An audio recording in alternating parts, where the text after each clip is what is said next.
bentrovati al meteo. Tempo asciutto e stabile dappertutto con il sole che sarà prevalente, ma vediamo il dettaglio di martedì 8 ottobre. Sul Veneto il cielo sarà molto nuvoloso al mattino, in buona parte coperto dalle nuvole, ma non sono previste piogge particolarmente degne di nota. Dal pomeriggio invece saranno possibili maggiori spazi soleggiati. Temperature stazionarie in linea con la media del periodo, minime tra 8 e 12 gradi, valori massimi compresi invece tra 16 e 19 gradi.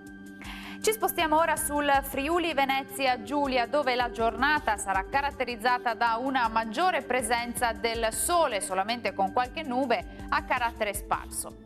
Temperature minime tra 8 e 12 gradi, massime oscillanti invece tra i 18 e i 19 gradi. Ci spostiamo infine sul Trentino Alto Adige, dove il cielo risulterà irregolarmente nuvoloso, a tratti anche coperto, ma senza ulteriori conseguenze.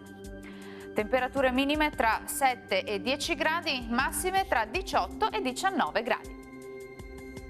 Bene, dal meteo di Antenna 3 per ora è tutto, buon proseguimento in compagnia della nostra emittente. Arrivederci.